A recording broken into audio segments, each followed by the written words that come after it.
مولاي صل وسلم دائما ابدا على حبيبك خير الخلق كلهم. بسم اللہ الرحمن الرحیم.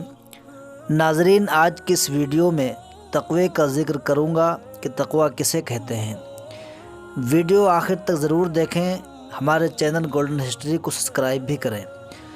ایک دفعہ حضرت عمر رضی اللہ تعالیٰ عنہ کی مجلس میں تقوی کے اوپر بحث شروع ہوئی کہ تقوی کسے کہتے ہیں. بہت سے صحابہ کرام نے اپنی اپنی رائے دی، لیکن حضرت ابی بن کعب رضی اللہ تعالیٰ عنہ خاموش بیٹھے ہوئے تھے.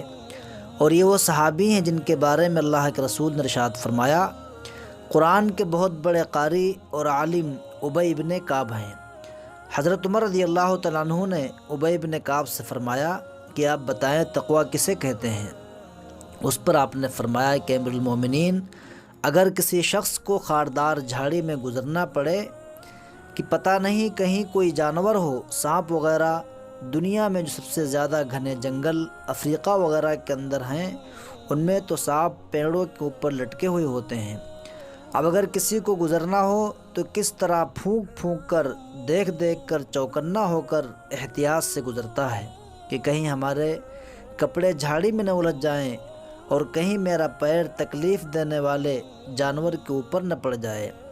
کس طریقے سے بچ بچ کر قدم رکھتا ہے، پورے چوکس ہو کر قدم رکھتا ہے. یہ ہے تقوی.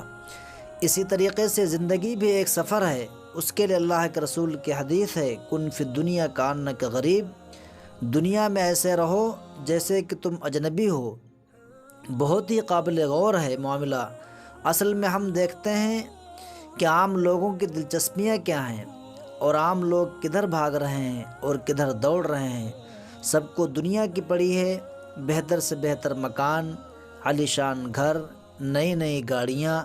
اس ماحول میں ایک آدمی جو حق پر چلنے والا ہو، جس نے اپنے آپ کو دین کے لیے وقف کر دیا ہو، وہ اپنے آپ کو اجنبی پائے گا.